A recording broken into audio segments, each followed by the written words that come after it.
The stars had witnessed many first contacts, but none quite like this one. Ambassador Zixithara stood on the bridge of the Harmony's light, her 3 eyes focused on the blue planet below. Earth, the humans called it. A beautiful world, swirling with white clouds and deep oceans. After 200 years of monitoring their radio signals, the Galactic Council had finally decided to make contact. It should have been a routine mission. It always was. Begin standard greeting protocols, Zixithara commanded, her translator converting her clicks and whistles into the ship's computer language. The communications officer, a being of pure energy contained in a crystalline form, hummed with acknowledgement. The message went out in every language humans had ever broadcast. Mathematics, music, images of peace and friendship. The same greeting that had worked 47 times before with 47 different species. Silence answered them. Perhaps their receivers are not sophisticated enough, suggested the tactical officer, a insectoid creature from Xerxes Prime. Impossible, Zixithara replied. We have monitored their technology for decades. They have the capability. Hours passed, then days. The Harmony's light orbited Earth, sending messages continuously. Below, something strange was happening. Human satellites were repositioning. Military installations across the planet showed increased activity. Most curious of all, the humans were unifying. Nations that had been enemies for generations were suddenly coordinating their movements.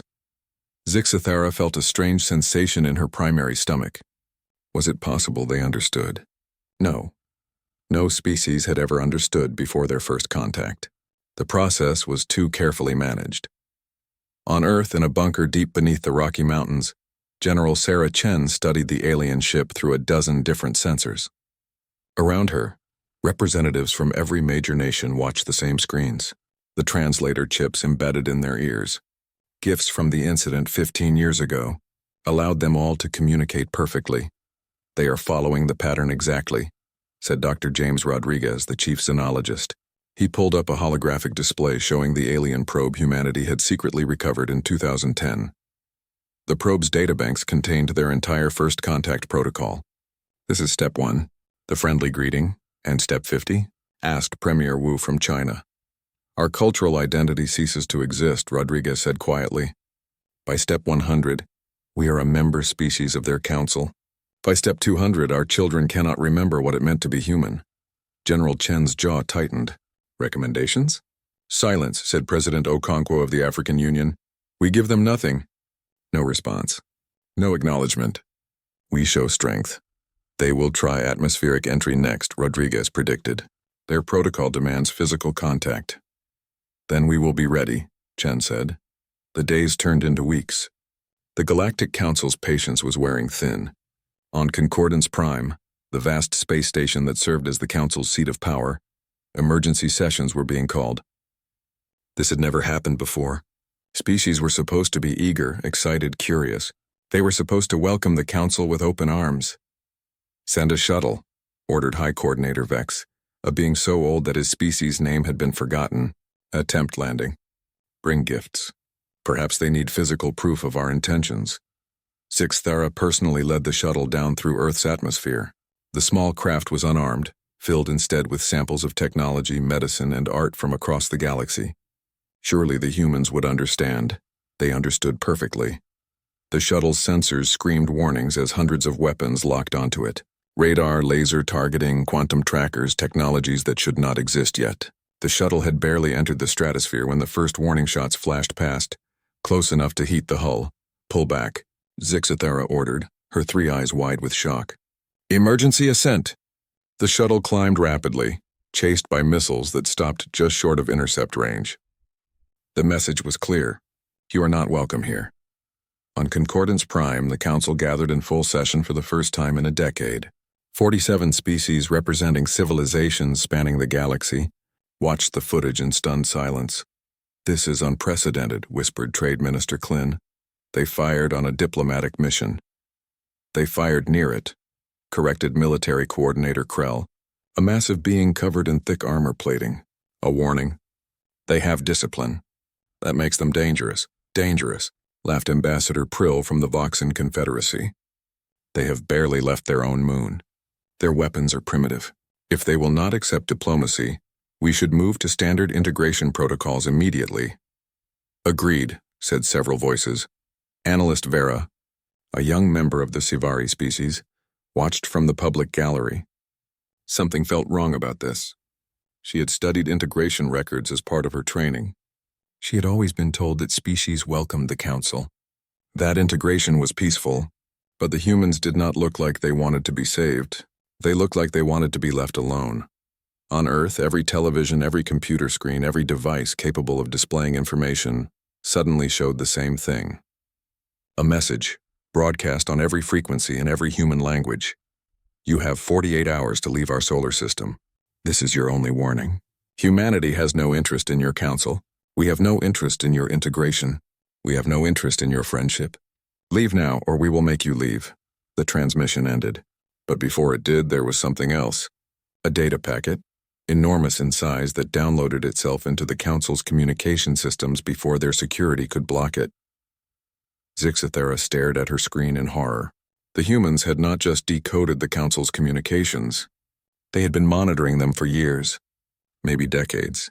The data packet contained transcripts, recordings, evidence of every communication the council had ever made about humanity, including the ones about integration, about cultural absorption, about the fate of species that refused to join.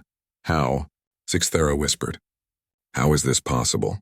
In the bunker beneath the mountains, General Chen allowed herself a small smile. 15 years ago, a council probe had crashed in the Pacific Ocean. The council thought it had been destroyed in Earth's atmosphere, lost to a navigation error. They never knew humans had recovered it. Had spent 15 years reverse engineering every circuit, decoding every file, learning every secret. The probe was a gift, Rodriguez said, watching the alien ship on the monitors. They gave us their entire playbook. Will they leave? Asked Premier Wu. They will leave, Chen confirmed. Because now they know that we know. And they cannot afford for the galaxy to learn what we have learned. Above Earth, the Harmony's light began moving away from the planet. Zixathera sat in her command chair, feeling something she had never experienced in 300 years of service. Fear, not fear of human weapons, fear of human knowledge. As the ship accelerated toward the edge of the solar system, Zixathera composed her report to the council. 3 words stood out in her mind, words that would shake the foundations of galactic civilization. They knew everything. On Concordance Prime, the High Coordinator read the report with growing dread. For the first time in the Council's 1,000-year history, a species had refused first contact. Not with ignorance, not with fear, but with complete understanding of what the Council truly was.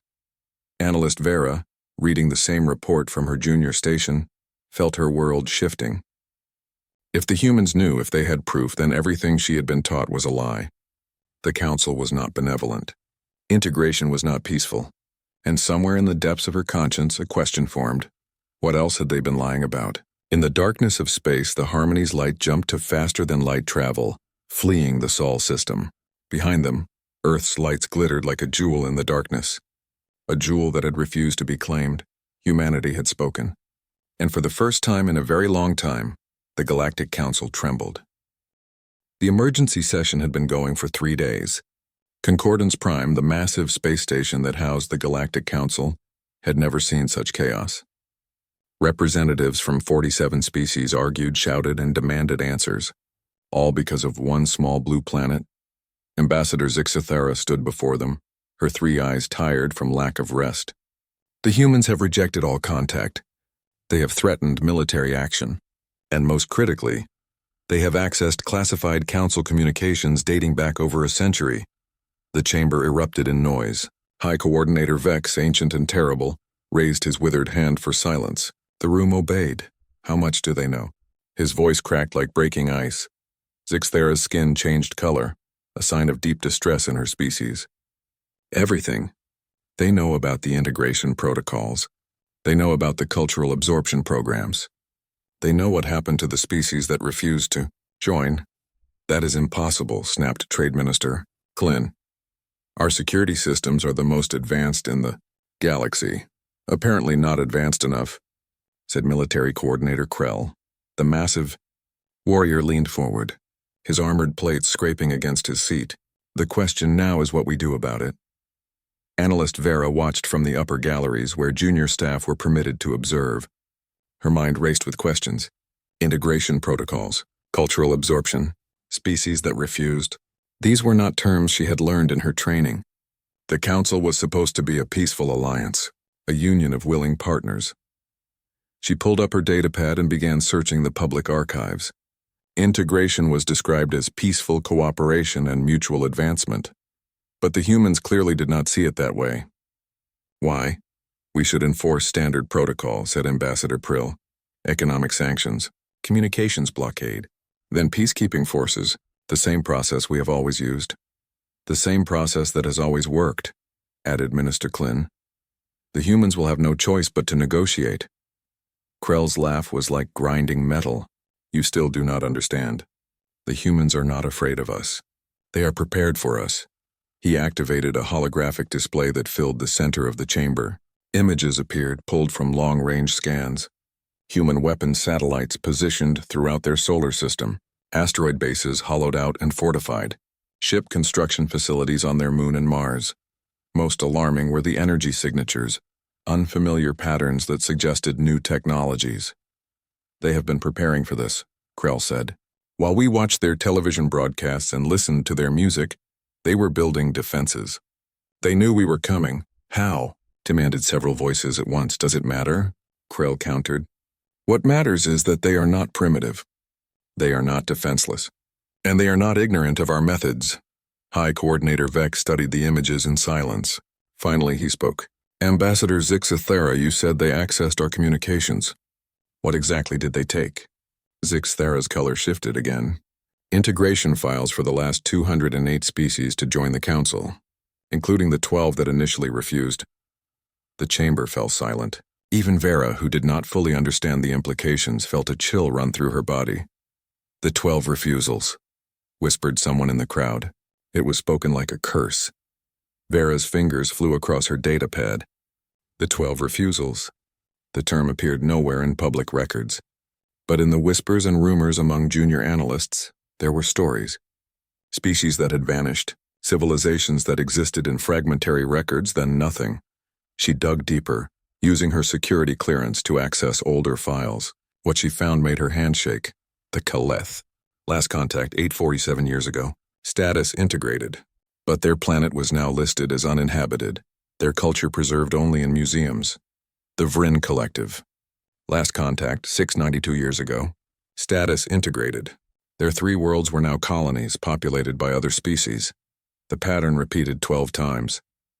Species that refused integration, followed by military intervention, followed by the complete erasure of their independent existence. We cannot allow the humans to broadcast this information, Trade Minister Klin was saying.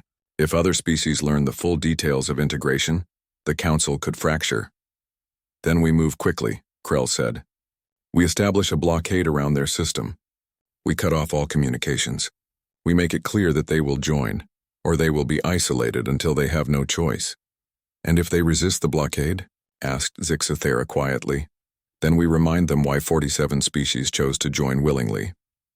Krell's tone left no room for misunderstanding. The vote was called. 32 species voted for immediate blockade. 10 voted against. 5 abstained. The Council had made its decision. Vera sat in her small quarters that night, unable to sleep.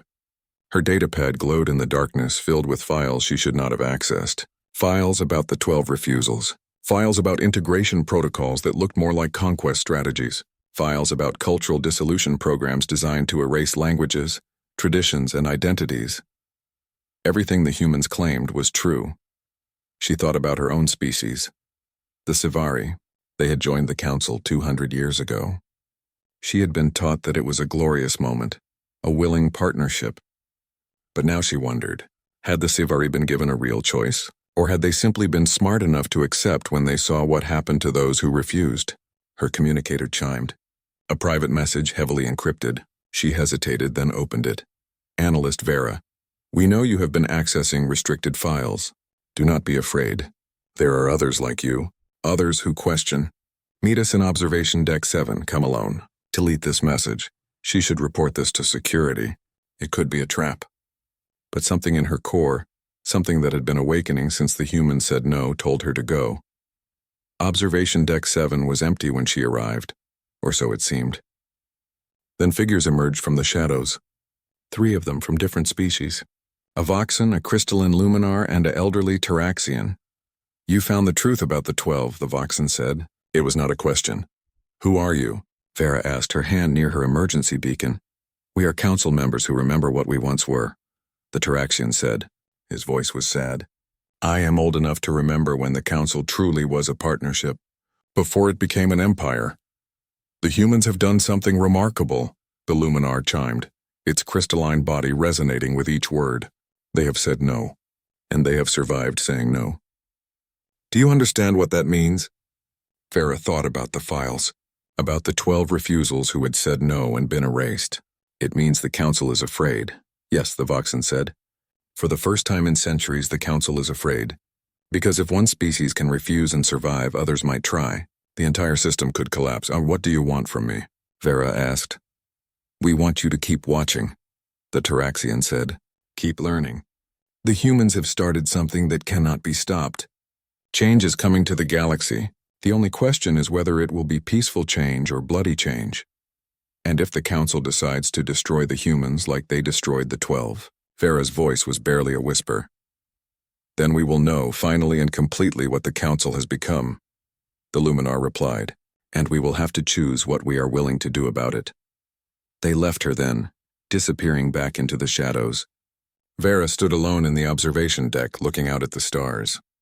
Somewhere out there, a small blue planet was preparing for war, a planet full of beings who had done the impossible. They had looked at the Galactic Council and said no. The next morning, Vera reported for duty as usual. She filed reports, analyzed data, and acted like nothing had changed. But everything had changed. She had seen behind the curtain.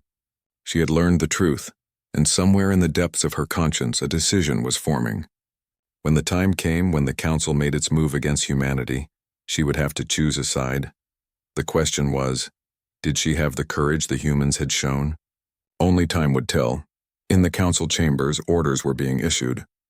A fleet of 100 warships was being assembled. The blockade of Earth would begin within the month. And if the humans continued to refuse, more severe measures would be authorized. The Galactic Council was moving to protect itself. What it did not know was that humanity was moving too. And this time humanity was not alone in asking questions. 6 months had passed since the Harmony's light fled from Earth. 6 months since humanity had said no. Now the Council's blockade fleet orbited the edge of the Sol system like a steel wall. 112 warships from 30 different species, all with orders to prevent any human vessel from leaving. Admiral Krell commanded from his flagship, the Inevitable Victory. The name was supposed to inspire confidence. Instead, it made him uneasy. Nothing about this mission felt inevitable. "Status report," he commanded. "The human home planet shows increased industrial activity," his tactical officer reported. 17 new structures detected on their moon. 23 on Mars. Energy signatures suggest manufacturing facilities. "They are building ships," Krell said. It was not a question. Unknown. "Our scans cannot penetrate their facilities. They are using some form of quantum shielding we have not encountered before." Krell's armored plates shifted with irritation. 6 months of blockade, and the humans had not tried to break through even once. No attempts at negotiation. No pleas for trade, nothing. They simply worked. Built and waited. It made him nervous. On Earth, in the expanded bunker complex that now served as unified command, General Sarah Chen studied tactical displays with her international team. The alien blockade was marked clearly, a ring of red dots surrounding their solar system. "The Mars facilities are online," reported Commander Jackson from the lunar base. "All 17 shipyards are operational." "Good," Chen said. "Status of the Pathfinder project?" "Ready for deployment," said Dr. Rodriguez. "Though I still think this is insanely risky." Chen smiled.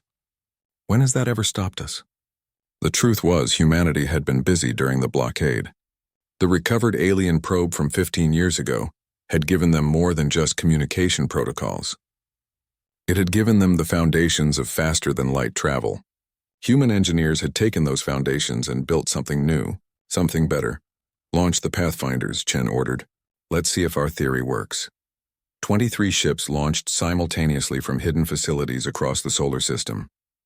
They were small, barely larger than shuttles, and they moved fast. The Council blockade detected them immediately. Human vessels approaching the perimeter, Krell's tactical officer announced. Weapons hot. Shall we fire? Not yet, Krell said. Let us see what they are trying to do. The human ships reached the blockade line, and then they did something impossible. They disappeared. Not destroyed, not turned around. Simply gone. Vanished into thin air. Alarms blared across every Council ship. Sensors showed the human vessels reappearing behind the blockade, outside the perimeter, already accelerating away at FTL speeds. How? Krell roared. How did they pass through our sensors? No one had an answer. Human ships had just bypassed the entire blockade without firing a shot. On Concordance Prime, analyst Vera watched the reports with growing amazement. The humans had developed jump technology, not the standard FTL drives the Council used, which required careful calculations and left detectable traces. This was instantaneous translation through space. It was technology centuries ahead of what humanity should have been capable of. She pulled up her private research files. Over the past 6 months, she had been collecting every piece of information about humanity she could find. What she had learned fascinated her. Humans were not the most technologically advanced species. They were not the strongest or the longest lived. But they had one trait that set them apart. They adapted faster than anyone else. Give a human a problem and they would find a solution. Give them an obstacle and they would find a way around it, over it, or through it. Show them something once and they would improve it. The Council had shown humanity their technology, and humanity had made it better. The 23 Pathfinder ships reached their destinations scattered across Council space. They were not warships. They were not carrying weapons. Instead, they carried information.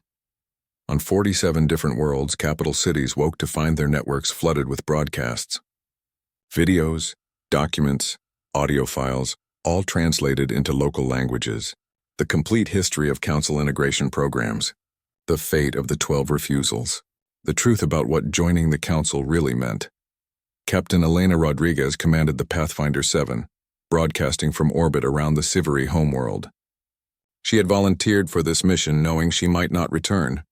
But some truths were worth the risk. People of Sivari, her message said. We are humans from Earth. Your Council has blockaded our world because we refuse to give up our freedom. We are sending you this information, so you can decide for yourselves if your membership in the Council was truly voluntary. We ask nothing from you. We seek no alliance. We simply believe you have the right to know the truth. The broadcast ended. The Pathfinder 7 jumped away before Council forces could respond, moving to its next target. Across the galaxy, chaos erupted. On the Sivari homeworld, Vera's family called her in panic. They had seen the broadcasts. They had questions. Questions she could not answer without revealing what she had learned. On the Voxan Confederacy, protests broke out demanding the government explain the documents about the 12 refusals. On Xerxes Prime, the Planetary Council called for an emergency session to discuss withdrawing from the Galactic Council. High Coordinator Vex watched his empire crumble in real time. Shut down the broadcasts. Block all transmissions.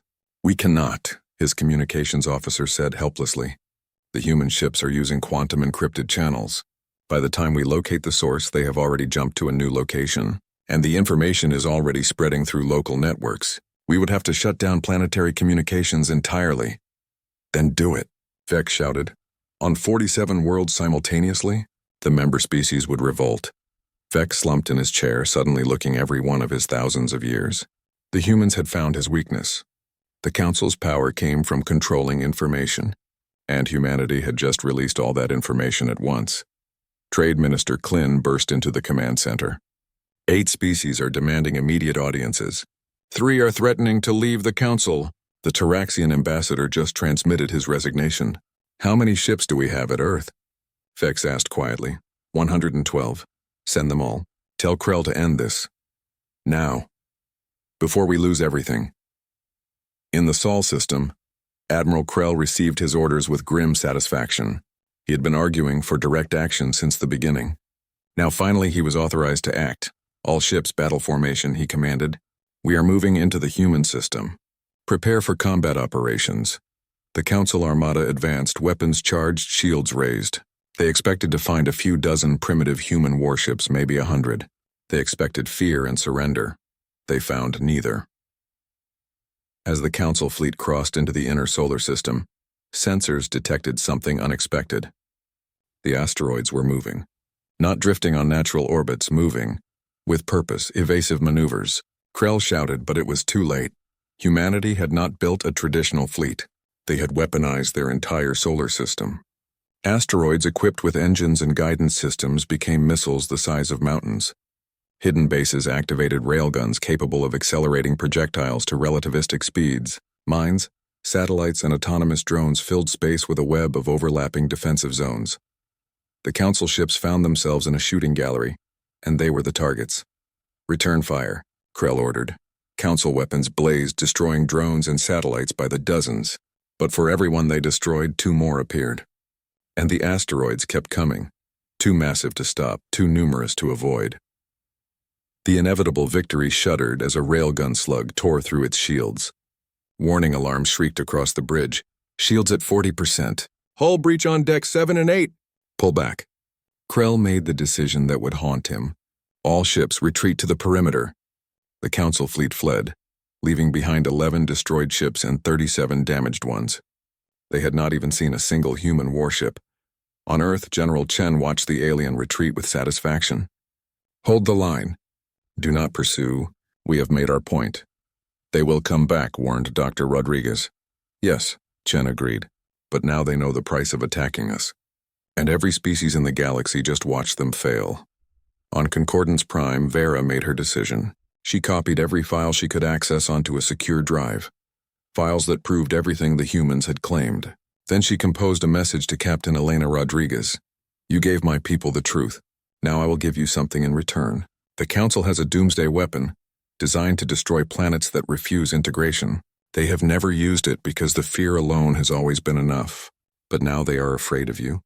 And afraid people do desperate things. I am sending you the location and access codes. Please use this information to protect yourselves, and if I can help further, I will. She sent the message through encrypted channels, then erased all traces of it from her system. When security came for her, and they would eventually, she wanted to give them as little as possible.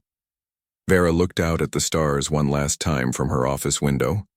Humanity had started a revolution, and she had just chosen her side. The galaxy had not known such turmoil in 1,000 years. 3 months after the human information broadcasts, the Galactic Council was fracturing from within. 15 species had formally withdrawn their membership. 20 more were holding emergency votes on whether to stay. The remaining species were split between those who wanted immediate war with humanity and those who wanted to negotiate. The careful empire that had stood for millennia was collapsing, and everyone knew who to blame. On Concordance Prime, what remained of the Council High Command met in secret. Military Coordinator Krell stood before them, his armor scarred from the failed assault on Earth. The humans have made us look weak, he said. Every day we do nothing, more species question our authority. We must act decisively. We tried force, Ambassador Zix Thera reminded him. We lost 11 ships and gained nothing but humiliation. Because we were not prepared for their tactics, Krell countered. This time will be different. This time we use the final protocol. The room fell silent. Even Trade Minister Klin, usually quick with opinions, said nothing. High Coordinator Vex finally spoke, his ancient voice heavy. The weapon has not been deployed in 800 years. Using it would prove everything the humans have claimed about us. Better to be feared and hated than weak and ignored, Krell said. We destroy Earth. We show the galaxy what happens to those who refuse the Council. Order will be restored. And the humans on other worlds? Zix Thera asked. The Pathfinder crews? The diplomats they have sent to species considering leaving the Council? All of them, Krell said coldly. We send a message that cannot be misunderstood. You are talking about genocide, Zix Thera said quietly. I am talking about survival, Krell replied. The Council's survival. That is all that matters. The vote was called. 23 voted yes. 15 voted no. 9 abstained. The final protocol was authorized. In a detention center on Concordance Prime, Analyst Vera sat in her small cell. She had been arrested 2 weeks after sending the message to humanity, charged with treason and espionage. She did not regret it. Even facing life imprisonment, she would do it again. The door to her cell opened. She expected guards, but instead 3 figures entered. The same 3 who had met her in observation deck 7 months ago. The Voxan, the Luminar, and the Taraxian Elder. "We do not have much time," the Taraxian said. "Krell has won the vote. They are going to destroy Earth." Vera felt her heart sink. "When?" 72 hours. "The weapon is being prepared now." "Why are you telling me this?"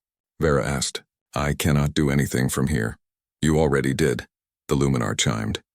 "The information you sent to the humans has given them a chance, but they need more time to prepare. We need to slow Krell down." "How?" The Voxan stepped forward. "We are not the only ones who oppose this. There are others throughout the Council. Military officers, government officials, civilians. We have been organizing quietly. If Krell launches that weapon, we will act." "Act how?" Vera was almost afraid to ask.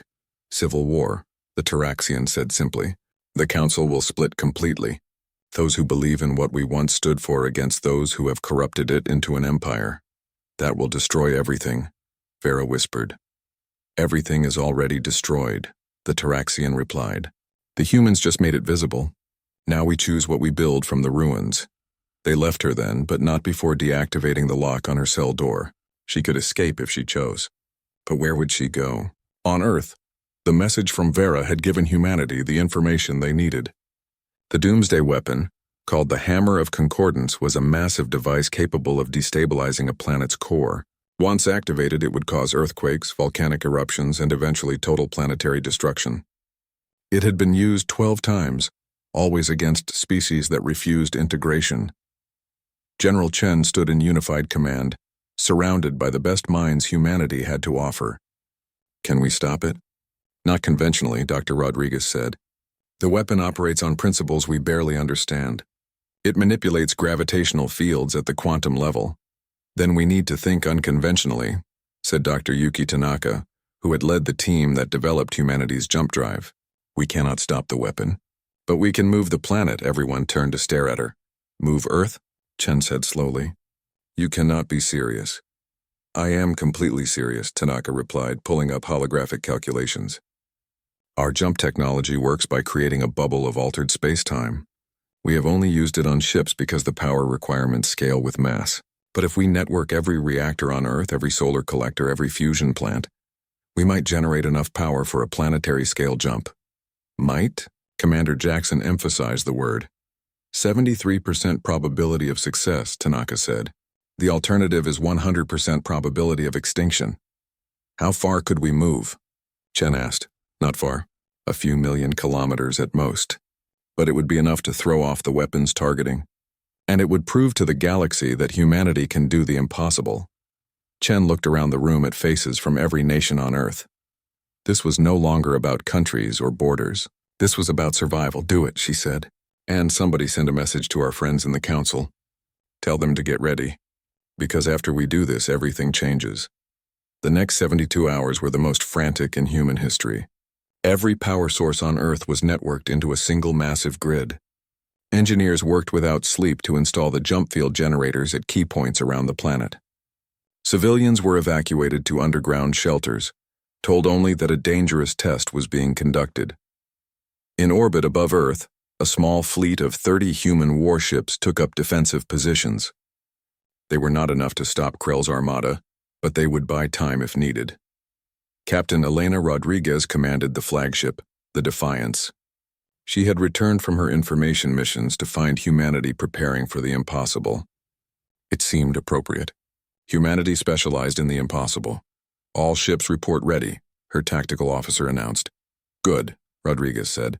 "If they come before we are ready to jump, we make them pay for every second." Krell's fleet of 500 ships, the largest council force assembled in centuries, approached the Sol system. At its center was the Hammer of Concordance, a weapon so terrible that its very existence was kept secret from most council species. "Target locked on the human homeworld," the weapon operator reported. "Ready to fire on your command, Admiral." Krell stared at Earth on his view screen. A beautiful world, full of life and potential. A world that could have been a jewel in the Council's collection. Instead, it had chosen defiance. "Fire," he said. The hammer of concordance activated, sending a pulse of gravitational energy across space toward Earth. It would take 7 minutes to reach its target. 7 minutes for the planet to be erased and humanity to be made an example. On Earth, alarms sounded as sensors detected the incoming attack. "Jump field at 98%, Tanaka reported. "We need 30 more seconds." "We do not have 30 seconds, someone shouted. Chen watched the timer counting down. The weapon's energy wave would hit in 23 seconds. The jump field would be ready in 31. They were going to be 8 seconds too late, unless someone bought them time. In orbit, Captain Rodriguez made her decision. "All ships full power to forward shields. We are going to block it. Captain, that energy wave will destroy us." Her tactical officer protested. "I know," Rodriguez said calmly, "but 8 seconds is enough. Humanity will survive. That is all that matters." The 30 human ships moved into position, forming a wall between Earth and the incoming energy. Their shields interlocked, creating one massive defensive barrier. The hammer's pulse hit them like the wrath of an angry god. Ships exploded, shields collapsed, metal vaporized. But they held position. For 8 seconds they held. On Earth, Tanaka slammed her hand down on the activation control.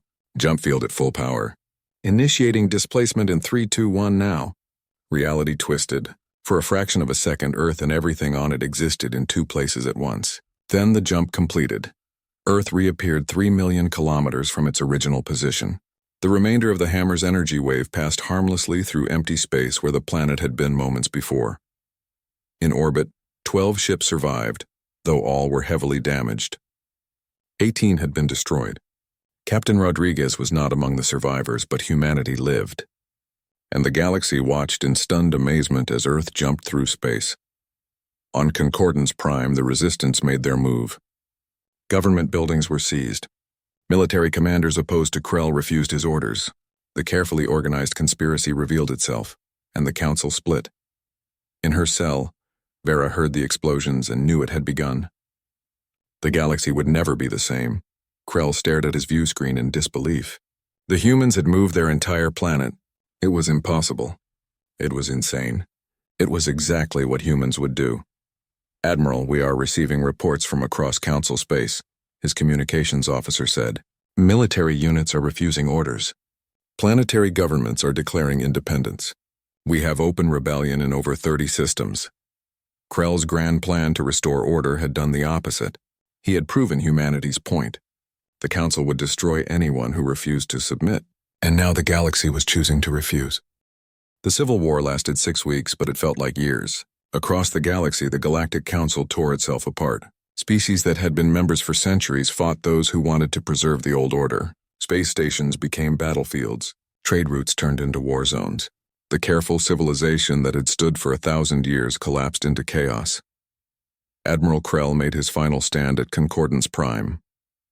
He had gathered the loyalist forces around him. 300 ships crewed by those who believed the Council must be preserved at any cost. Against him stood a coalition of rebels, defectors, and species that had declared independence. They numbered over 400 ships, but many were civilian vessels hastily armed. On the bridge of his flagship, Krell studied the tactical display. The rebel fleet was approaching, led by ships from the Sivari, the Voxan, and surprisingly the Taraxians. He had not expected the peaceful Taraxians to rebel. "They are hailing us," his communications officer said. "Ignore them," Krell ordered. "Prepare to fire." But his weapons officer did not respond. Instead, the young Xerxian turned to face him. "No, sir." Krell's armored plates bristled with anger. "What did you say?" "I said no, sir." The weapons officer's voice was steady despite his fear. "I joined the military to protect people, not to kill them for wanting freedom. I am done following your orders." Around the bridge, other officers nodded. Security guards lowered their weapons. Krell realized with growing horror that he had lost control of his own ship. "You are all traitors," he said quietly. "No," said his second-in-command, stepping forward. "We are all tired of being villains. This ends now." Krell was placed under arrest without resistance. Across the Loyalist fleet, similar scenes played out. Officers refused orders. Crews mutinied. Within hours, the last of Krell's forces had surrendered without firing a shot. The Galactic Council's 1,000-year reign ended not with a bang, but with the simple word that humanity had taught the galaxy. No, on Earth. General Chen received the news with quiet satisfaction. The planet had been moved back to its original orbit through a series of careful jumps. The process had taken 2 weeks and consumed enough energy to power human civilization for a year, but it was done. Earth was home again. Representatives from 42 species are requesting meetings, Commander Jackson reported. They want to discuss forming a new galactic government. Tell them we will meet, Chen said. But Earth will not host these meetings. Too many species still fear us. Suggest neutral territory. Where? Chen smiled. The ruins of Concordance Prime. Let them build something new from the ashes of the old. 3 months after Krell's defeat, the first assembly of free species convened in what remained of Concordance Prime. The massive station had been damaged in the fighting, but it still served its purpose. Representatives from 73 species gathered, including the 47 former council members and 26 species that had been integrated generations ago. Ambassador Elena Martinez represented humanity. She had been Captain Rodriguez's second-in-command and survived the battle where her captain sacrificed herself. Now she carried both her own authority and the memory of those who had died to give the galaxy this chance. The first session began with chaos. Species accused each other of past crimes. Old grievances surfaced. Arguments broke out about who should lead, who should speak, who had the right to be there at all. Martinez let it continue for 2 hours. Then she stood and spoke, her voice cutting through the noise. Stop, she said. Not shouted, just spoken with absolute authority. The chamber fell silent. You are all acting like the council you claim to hate, Martinez said. Fighting for power, demanding recognition, insisting on hierarchy. This is exactly why the old system failed. What would you have us do, human? Asked a Voxan representative. Someone must lead. Why? Martinez asked simply. The council had leaders, and look what that created. A system where one group made decisions for everyone else, where disagreement meant death, where integration meant erasure. She activated a holographic display that filled the center of the chamber. It showed a simple document, text written in every language represented in the room. This is what we propose, Martinez said. Not a council, not an empire, an assembly, where every species has an equal voice, where decisions require consensus, not majority rule, where membership is voluntary and can be withdrawn at any time, where the only shared requirement is that you do not force your will on others. That will never work, scoffed a Calithian representative. Someone must have authority to enforce peace. Then let peace be enforced by mutual agreement, not military force, Martinez replied. Any species that attacks another faces consequences from all the others, not because a central authority commands it, but because we all choose to stand together against aggression. And if someone refuses to honor these agreements, asked another voice. Then they leave the assembly, Martinez said, and face the galaxy alone. No trade, no alliances, no support. Isolation is consequence enough. The chamber erupted in discussion. The proposal was radical, dangerous. It went against every principle of governance most species knew. And yet something about it felt right. Analyst Vera, now free and representing the Sivari people, stood to speak. The humans refused to join the council because they saw it for what it truly was. An empire hiding behind pretty words. If we create the same system with a different name, we will eventually become what we claim to hate. I support the human proposal. Others joined her. The Taraxian elder who had helped organize the resistance, the Voxan who had met Vera in secret. Species after species stood to voice support. Often with reservations, often with amendments, but support nonetheless. The debate lasted 3 days. In the end, 71 species signed the Articles of Free Association. 2 species chose to remain independent but friendly. It was not unanimous. It was not perfect, but it was a start. The new assembly faced immediate challenges. The galaxy's economy had collapsed during the Civil War. Trade routes needed to be re-established. Refugees needed homes. War criminals needed to face justice, and deep scars needed time to heal. Krell's trial became a symbol of the new order. He was charged with crimes against sentient species, including the attempted destruction of Earth and the historical erasure of the 12 refusals. The trial was broadcast across the galaxy, fully transparent. Martinez testified about the attack on Earth. Vera presented evidence of the Council's secret files. Survivors of the 12 refusals, their cultures nearly destroyed, told their stories. Krell showed no remorse. "I did what was necessary to maintain order," he said. "Civilization requires structure. Structure requires authority. Authority requires the will to use force. I was simply the one willing to do what others lacked courage for. Then you will spend the rest of your life considering whether that courage was wisdom or cowardice," the tribunal judge said. Life imprisonment to be served on a monitored facility. No possibility of release. Some wanted execution. Others wanted harsher punishment. But the new assembly had agreed on principles. Even Krell deserved basic rights. Even monsters were still people. A year after the Civil War ended, Ambassador Martinez stood in the memorial garden that had been created on Earth. 73 monuments stood in a circle, one for each species in the new assembly. At the center was a special monument listing every being who had died in the fight for freedom. Captain Elena Rodriguez's name was engraved there, along with the crews of the 18 ships that had sacrificed themselves. General Chen joined her. Both women older now, marked by the weight of what they had lived through. "Do you think it will last?" Chen asked. "The assembly, the peace. I do not know," Martinez said honestly. "Species are still learning to work together. There are arguments every day. Some want to move faster, some slower. Compromise is hard. But it is real compromise," Martinez said. "Not one group forcing their will on others. Real disagreement, real debate, real choice. That is what we fought for. Not perfection, just the chance to be ourselves." On the Sivari homeworld, Vera taught classes to young students about galactic history. She made sure they learned about the Galactic Council, about what happened when power went unchecked, about the price of freedom. "Why did the humans refuse?" one student asked. "Were they not afraid?" Vera smiled. "They were terrified, but they understood something important. Sometimes the most dangerous thing you can do is nothing. Sometimes you must stand up and say no, even when everyone tells you to bow down." "What if they had failed?" another student asked. "Then someone else would have tried," Vera said. "Because once you see the truth, you cannot unsee it. The humans showed us the truth. What we did with that knowledge was our choice." Across the galaxy, similar conversations happened in different languages, on different worlds. The story of humanity's refusal became legend. The species that said no. The people who moved their planet. The civilization that chose freedom over safety. Some species mythologized it. Others analyzed it academically. But everyone agreed on one thing. Humanity had changed the galaxy forever. On Earth, children played in parks, not knowing they had been born on a world that had jumped through space. They grew up in a civilization that had faced extinction and survived.